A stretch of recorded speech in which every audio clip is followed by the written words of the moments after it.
Well, I'm delighted to be joined by Colin Tansley here again. Now, we've talked about cyber security with you from time to time, and I thought this is a perfect time to get you in. Yep. Things have never been more weird in all our lives. The police have actually issued another statement recently saying there's more fraud going around. Cyber security, is that the right terminology for this? Yeah, I'm not a massive fan of cybersecurity, to be honest. I think if we start referring to it as technology risk, we're using these devices all the time. I think sometimes the term cyber puts people off. They think, oh, it's nothing to do with me.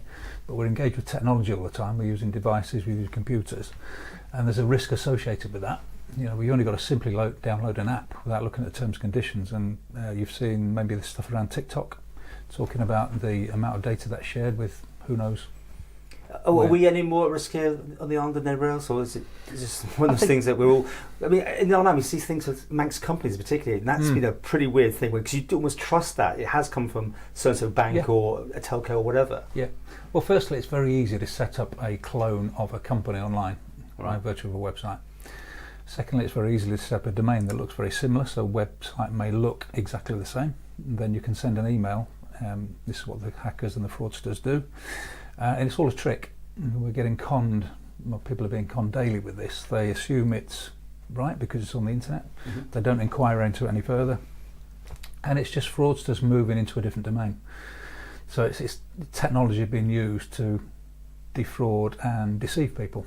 And that's part of the problem. So what we do a lot of is actually educating people and training them to understand how the internet works, what to look out for in what we call a phishing email.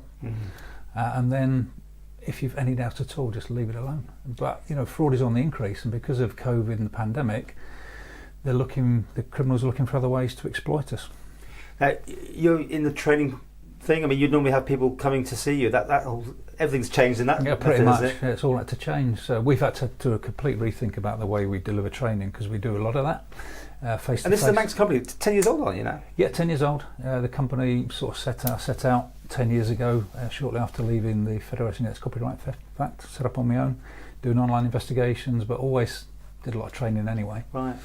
So the whole thrust was about internet investigations, but we've moved into cyber technology risk sort of stuff as well. So the sorts of training we do are internet investigation skills, so very relevant here in terms of financial services for customer due diligence.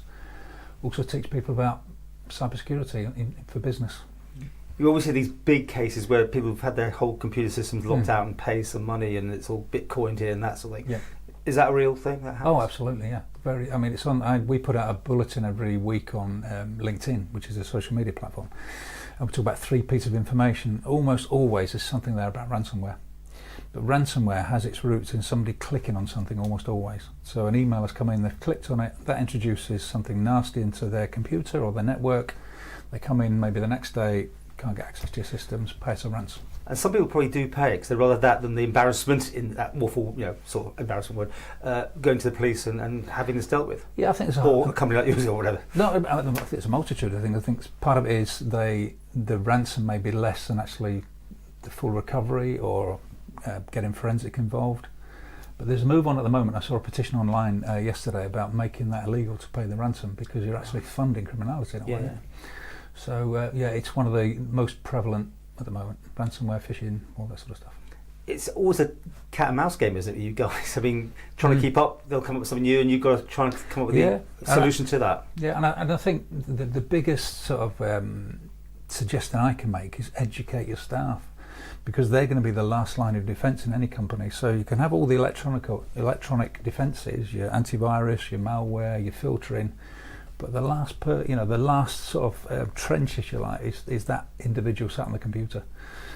So they need to be trained as well. Don't just rely on the antivirus and the malicious malware stuff. Rely on your people and make sure they're well aware of what to do. During the lockdown, we had to put Zoom on our machines to do our press conferences, and my she wasn't happy about that at all. I had to bypass things, shut it down, because I had to have Zoom on it. And you hear about TikTok and these sort of things. I mean, should we all be worried then? Even things like that, which probably a lot of people are using. Even. I suppose the question I would ask is, do you ever read the terms and conditions about this stuff? Does anyone? I mean, pages and pages, isn't it? Exactly. You just agree. Yeah, and in there somewhere there'll be a clause that will say, we reserve the right to share your information within our company and with third parties. Who are the third parties?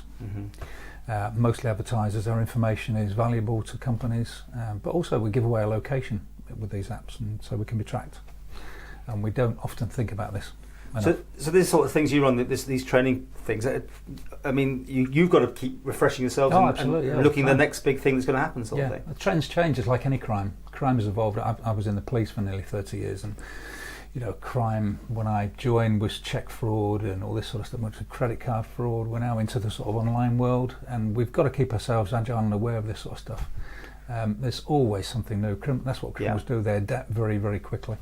And when you see a text message, you sometimes believe it's the bank saying you've got to get in contact. Yeah. And it's just, who do you believe nowadays? Well, don't trust anything. Anything that you see online, you've got to sort of step back and take at least 30 seconds to a minute and think about, why am I getting this? And don't open any emails and things. No, think about a phone. It's a smartphone. It's a computer.